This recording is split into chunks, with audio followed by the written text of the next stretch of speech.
Mula sa munting Facebook page ng Ka-Vlogs TV, narito ang How! Mga simpleng tutorial para kumita online. And here's your host, Ka-Vlog Ed.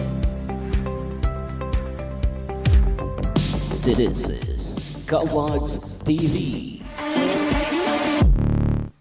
Ayan, welcome mga ka-vlogs dito sa ating munting Facebook page, ang Ka-Vlogs TV. At sa ngayon ay pag-uusapan natin yung tungkol sa ating nasimulan na ang How, ang Host Wi-Fi Online Wealth Creation. At meron tayong comparison dito kung paano kumita o paano kumikita ang Facebook at ang Google. Halimbawa dito sa ating comparison, monetization comparison, sa Facebook medyo mataas ang views, 29,891 views, at ang approximate income earning nito ay 0. Pero dito sa Google, kung makikita ninyo, ang base views lang natin ay 3,517, pero meron na tayong estimated earning na $1.51. Okay? So, bakit natin ipinapakita ito mga ka-vlog? So, dahil gusto nating ma-motivate ang ating mga followers na pwedeng simulan natin sa Google. Okay?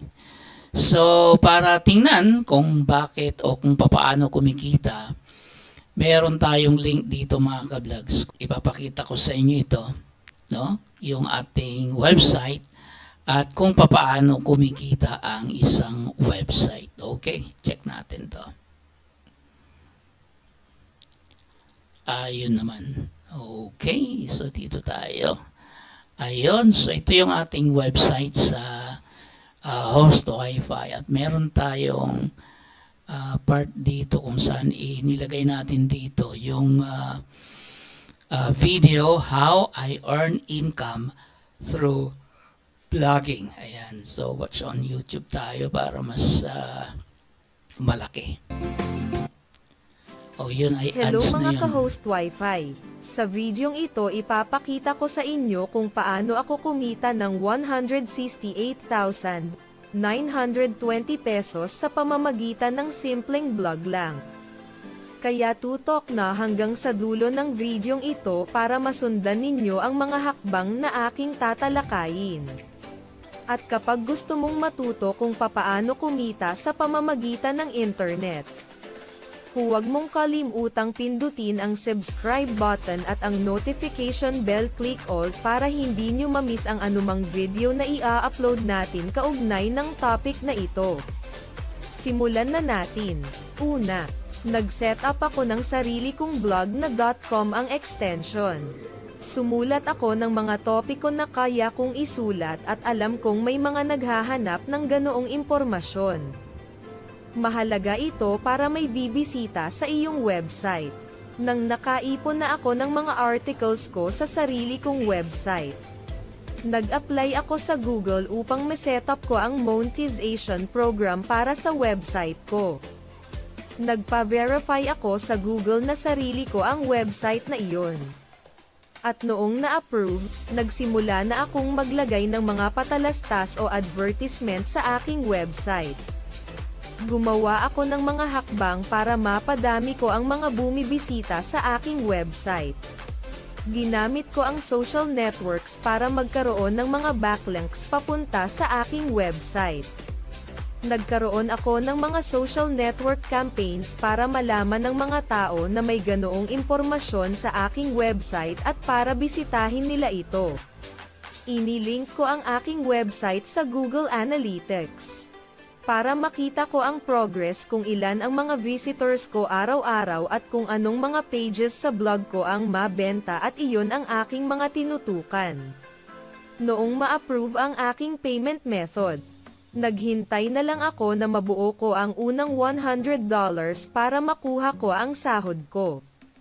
Inilink ko ang aking bank account sa aking Google Publishers ID para diretso na ang kita sa bangko.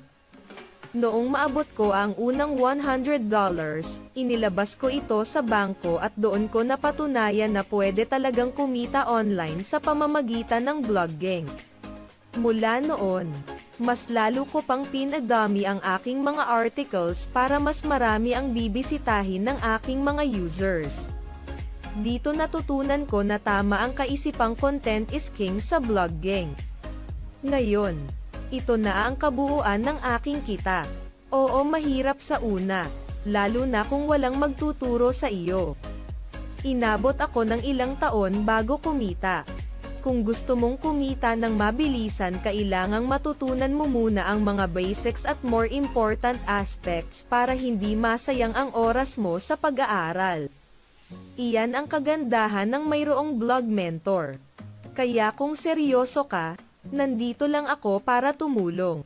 Comment down below o kontakin mo ako sa aking blog sa www.hostwifi.com para makapagsimula ka na ring gumawa at kumita mula sa blogging. O kaya i-message mo ako sa aking messenger na nasa aking website. Sa susunod na video, ituturo ko kung paano mag-set up ng blog. Salamat sa iyong pagsubaybay. At kung hindi ka pa nakapag-subscribe, make sure na pindutin mo ang subscribe button at notification bell para ma-notify ka sa susunod na video. Ayan naman mga ka-vlogs, so yun yung ating unang video na ating ipinakita sa inyo. Okay, so yun yung kung papaano kumita ng 168,920 sa pamamagitan ng simpleng vlog lang. At alam nyo ba mga ka-vlogs, no, na yung video na yon ay 5 years ago. Oo, 5 years ago. At ang ginamit natin ay AI na. At kung napansin niyo yung pagsasalita ng ating voice over, ay sabi niya, blogging. Ayan, hindi pa masyadong planchado yung ating pagkakagawa sa voice over. Sa voice over ng video na yon.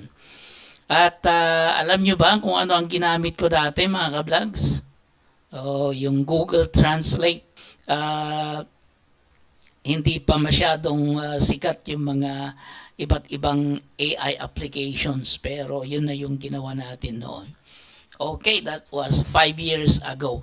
At kung mapapansin nyo, umarangkada lang naman yung mga AI mga 2 years ago, 2-3 years ago siguro, no? Nang maglabasan, pero actually last year yung maglabasan yung mga talagang iba't ibang AI applications. Okay? Kung napansin niyo kanina, no, kung papaano kumita at kung ano-ano yung mga pinagkakitaan natin. Ayun mga ka-vlog. So makikita ninyo ito sa bangko mismo ito, no? Ito yung bank accounts na mask siya. At ito yung mga dumating na incomes from ating blog, no? Yung mga kinita nito sa vlogs. Ayan. So, may 130, may 121, 107. Kung bakit nasa 100 lang ay dahil yun yung threshold mga ka-vlogs na ginamit natin na kapag umabot na sa 100, $100 yung kinita mo, pwede mo nang i-withdraw, no? Monthly to. So, isang buwan. Kasi naman tayo hindi naman viral yung ating mga videos at yung ating vlog. Kaya, konti lang, no? Hindi naman siya viral.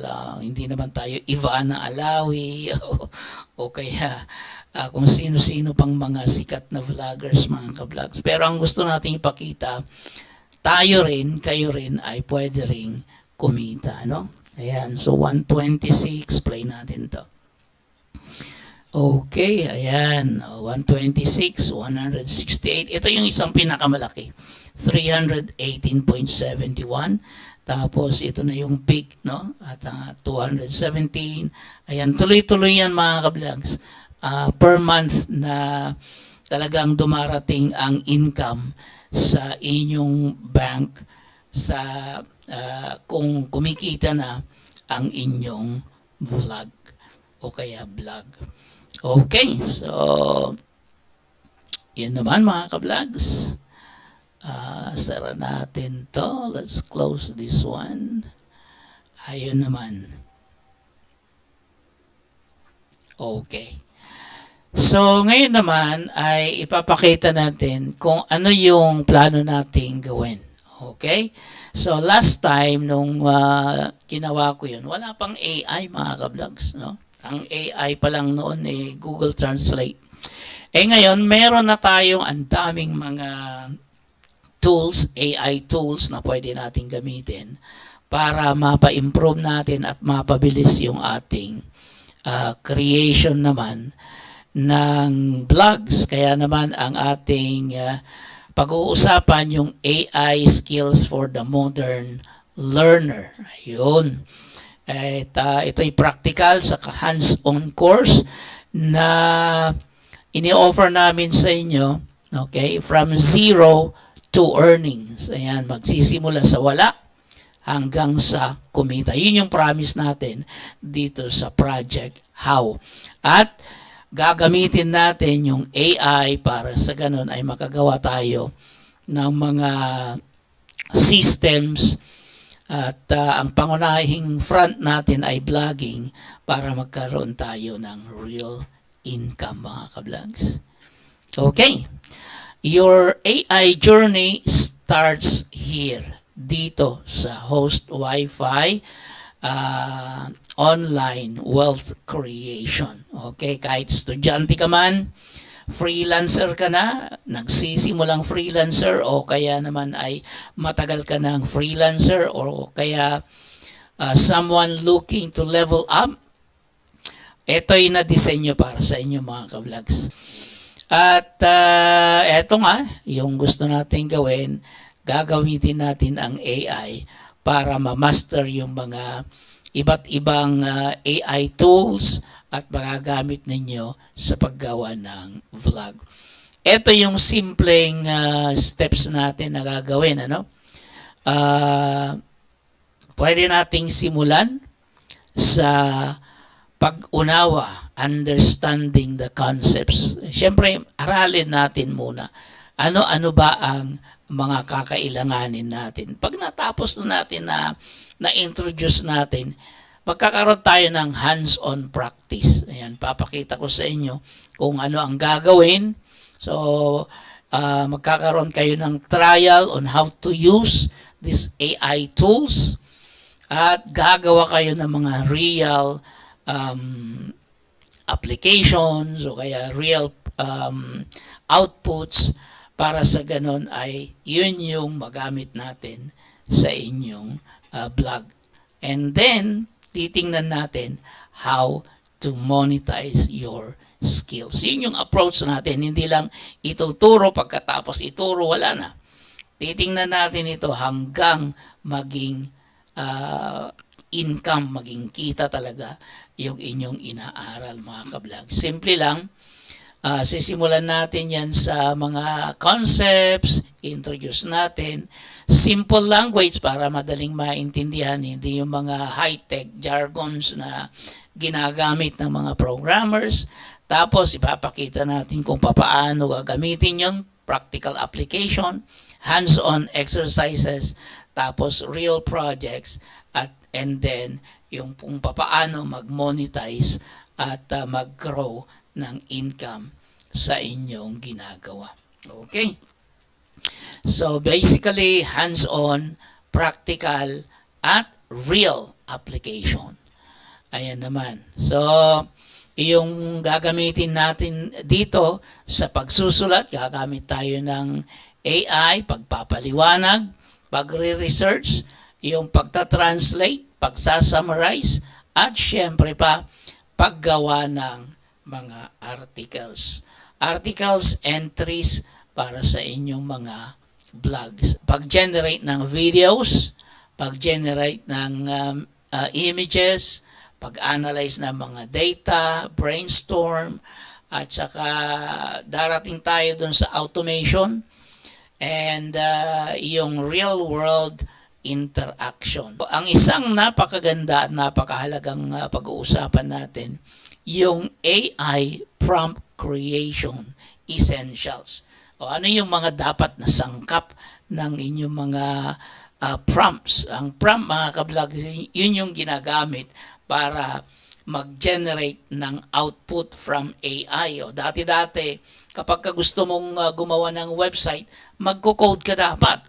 Kailangan marunong ko sa coding.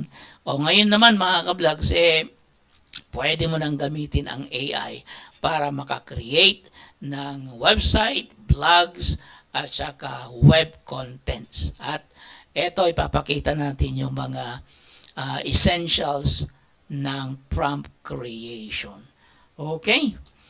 At syempre, kung ready na kayo mga ka-vlogs, ayan, pwede kayong mag-comment down below. Tingnan natin kung paano natin kayo maisasama dun sa ating platform, dun sa ating exclusive group para sa ganun ay makapagsimula rin kayong matuto online. Okay, yan lang muna. Ako naman ang inyong ka-vlog. Ako si Ka-Vlog Eds para sa ating Host Wi-Fi online wealth creation. This is Ka-Vlogs TV.